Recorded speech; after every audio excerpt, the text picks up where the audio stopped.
Hello, ẹ̀yin èèyàn mi o. A kú dédé àsìkò yìí o. A kú gbádùn. A kú ìtẹ́tí léko láti gbọ́ ohun ayọ̀. Ohun ayọ̀ náà lè máa gbọ́. A ní rógun ìbànújẹ́. Agbára Kristi, Jésù Olúwa wa. Amen.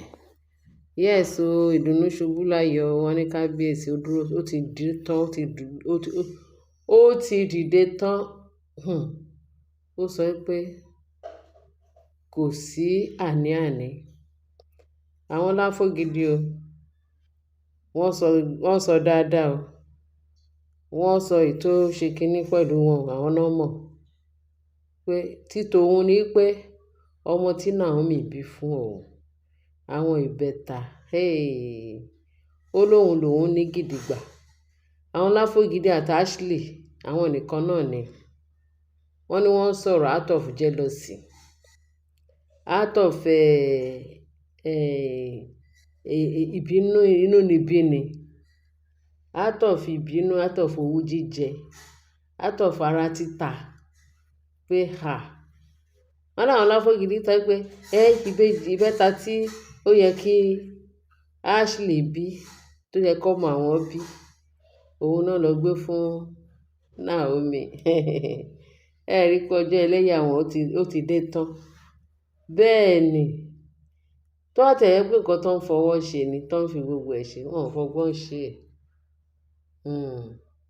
Tó àpé nǹkan tó ń fọgbọ́n ṣe, tó ń fi gbogbo ẹ̀ ṣe, kò ní dé ọ̀dọ̀ irú Naomi yẹn. Ṣùgbọ́n irọ́, Ọlọ́run ti ṣe èyí tán. Tẹ́lẹ́gàn ló ṣòro. Can you imagine? Wọ́n ní kí nǹkan lọ wádìí o. Ìṣe kábíyèsí ló lọ mọ́ o. Kábíyèsí ni kó lọ wá. Nǹkan pé Naomi lọ sọ ẹni tó lọ mọ́ fún kábíyèsí. Kábíyèsí ní òun wá sọ pé ìbínú yẹn lòun kábíyèsí fi dúró tán. Tó fi sọ pé ṣé rí gbogbo ẹ̀yin tí olórí tẹ̀ wá mẹ́. Ó ní ṣe mọ̀ pé ìtara àti bí Naomi ṣe bínú tóun àtọkọ ẹ̀ kàn bí tó ń gbólóhùn àsọ tí ò lè ní sùúrù láti fi dúró. Ó ní ìtara yẹn lòun ṣe lọ bẹ̀rẹ̀ sí ní ṣìwàhù. Ó ní pẹ̀lú ẹ̀ kí ó yẹ kí àyìn olórí kẹ́ mọ̀ pé òun kàn ṣìwàhù ni. Pé kì í ṣe dídùn inú òun lòun fi gba gbogbo yín wọlé. Òun lóhun ò dẹ̀ mọ̀ tí irú nǹkan bẹ́ẹ̀ yẹn ṣẹlẹ̀. Pé bẹ̀ta dúpẹ́ lọ́dọ̀ Ọlọ́run. Pé ní o, òun confirm ẹ̀ pé òun ò ní ìfẹ́ yín o. Ẹni tí ìfẹ́ òun tọkàn òun fà sí òun ni Naomi. Wọ́n ní kábíyèsí kò tí ẹ bú ẹnu. Kò dẹ̀ sọ wípé ọ̀rọ̀ yìí kò ṣe bẹ́ẹ̀. Ó lóhun ò kó jẹ́ o. Òun sọ wípé òun ti lọ wá olólùfẹ́ òun lọ. Òun dẹ̀ ti dá padà sílé. Pé dídùn inú òun lòun fi náà ṣe pé in the next 7 days pé ọmọ òun ó ń bọ̀ láàfin. Ìyàwó òun ń bọ̀ láàfin. Wọ́n ní gbogbo ẹ̀ kọ́mọ wá gba orúkọ. Ju gbogbo ẹ lọ, tijó ti lù. Wọ́n máa fi welcome àwọn ọmọ òun àti ìyàwó òun. Pé gbogbo àwọn obìnrin Ilé Ifẹ̀ wọ́n náà ti dúró sẹpẹ́. Pé kí ló dé tó ń gbọ́ announcement yẹn, tó ń gbọ́ ìkéde yẹn. Wọ́n ní tẹ bá rí báwọn obìnrin Ilé Ifẹ̀ tó ti gbáradì, tó ti ń jó, tó ti ń yọ̀, tó ti ń sọ̀rí wùkẹ̀wùkẹ̀ pé kábíyèsí at last. Pẹ̀lú gbogbo bá ṣe ń bẹ̀bẹ̀ pé kẹ́jẹ́ kí Queen Naomi máa bọ̀ látijọ́ yìí. Pé kí Queen Naomi pé kó má ṣe rékéré o. Ó má ṣe rékéré o torí tí ahọ́n àti eyín máa ń jà o. Wọ́n dẹ̀ máa ń ṣẹ́tùlẹ̀ o. Ó yẹ kó ti dáríjì kábíyèsí láti ìjọ́ yìí. Wọ́n fàìfàì olóòní wá. Wọ́n fẹ̀fẹ̀ pé sì this time around pé ọkọ ẹ̀ ti bẹ̀, gbogbo wọn ti bẹ̀. Ó ló yẹ kó sọ kó dáríjì ọkọ ẹ̀ kíákíá. Naomi ó yẹ kó dáríjì pátápátá tinútinú ẹ̀ kó wá sí ààfin. Torí kábíyèsí ó ti suffer jù láti ìgbà tó ti lọ. Ó jẹ́ kí ó lọ kó gbogbo àwọn tí ò yẹ kó wá sí ààfin. ó lọ kó wọn wá tán dẹ̀ bẹ̀rẹ̀ sí ní hàn léèmọ̀. Wọ́n ní ṣe ni inú àwọn obìnrin ń dùn. Àwọn obìnrin Ilé-Ifẹ̀ ti dìde tán, wọ́n ti ń tú yáyá, wọ́n ti ń palẹ̀ mọ́ ní rẹpẹtẹ pé wọ́n fẹ́ welcome wọ́n fẹ́ welcome Naomi àti àwọn ọmọ ẹ̀. Pé in fact ó lágbára o, pé lágbára Ọlọ́run pé nǹkan tí àwọn fẹ́ ṣe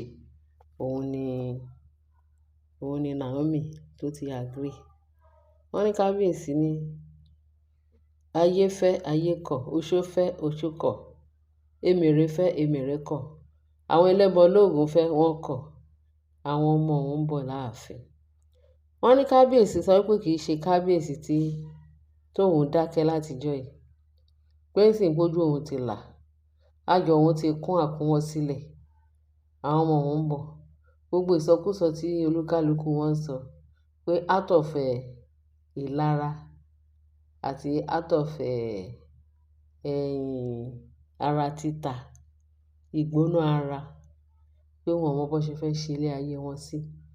Wọ́n kàn bẹ̀rẹ̀ sí ní fail tán máa mú bọ́. Ó láwọn ọmọ òun ń bọ̀ o, wọ́n ń bọ̀ wá gba orúkọ, pé kí gbogbo wọn kó múra o, everybody kó múra. Ẹni tí inú ẹ̀ bá dùn pé kó múra kó wá sáàfin, ṣùgbọ́n ẹni tí inú ẹ̀ bá bu kó disappear, wọn ò gbọdọ̀ rí láàfin. Wọ́n ní nǹkan tí kábíyèsí sọ nìyẹn, pé kí gbogbo wọn ní ìdùnnú ni fún kábíyèsí láti sọ gbogbo. Ó ti kéde fún gbogbo everywhere. Ó ní pé gbogbo bọ́n ṣe ń sá kolobá tó ń mú àmúbọ́ tó ọ̀rọ̀ náà lọ, wọ́n láwọn ò ní jáwọ́. Pé nǹkan tó máa gbẹ̀yìn wọn, pé ojú gbogbo yín ló máa rí, ojú gbogbo wa ló máa rí. Wọ́n ní kábíyèsí bínú tán, ó dìde tán, ó sọ̀rọ̀. Wọ́n ní gbogbo nǹkan tí kábíyèsí gbìn sínú tó ń rọ́jú, tó sọ pé òun ò ní sọ, pé àṣé wọ́n ní ọ̀rọ̀ máa wà, kò ní sáyè. Wọ́n ní ààyè dẹ̀ máa wà, kò ní sọ̀rọ̀. Pé ṣùgbọ́n sìn pé ààyè ti wà, ọ̀rọ̀ dẹ̀ ti wà, òun dẹ̀ ti sọ, kò sí nǹkan tí dàda ẹnìkan fẹ́ dà. Òun kan ojú abẹ níkò pé òun ò nífẹ̀ẹ́ àwọn olórí. Wọ́n ní duration conditionally làwọn bí yẹn, pé ojú òun kan sọ pé kí ni nǹkan tó ṣe òun tóun lọ kó gbogbo àwọn principalities and powers wọ ààfin. So ẹ̀yin èèyàn mi, mo ní kí n gbé wá sétí gbọ́ wa pé kábíyèsí ti dìde tán. Kábíyèsí dẹ̀ ti sọ̀rọ̀, ó ti sọ̀rọ̀ síbi tọ́rọ̀ wà, pé ìpàkọ́ ò yọ ṣùtì torí ẹlẹ́gàn ló ti dàrú. Òun ti ṣe tòun, òun ti sọ tòun. Àwọn ọmọ òun ń bọ̀ live sí ààfin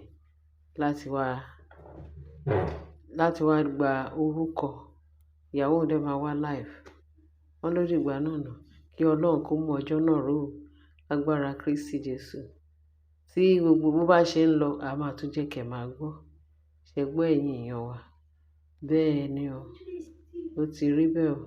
Ṣé ẹ tún mọ nǹkan tí mo sọ fún wa pé mọ́tò tí kábíyèsí tó rà fún Naomi, nígbà ṣe kékeré tó wá jí lọ. Wọ́n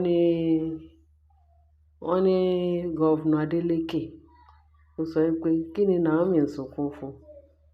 Wọ́n ní nǹkan tí bọ̀bọ́ yẹn rà fún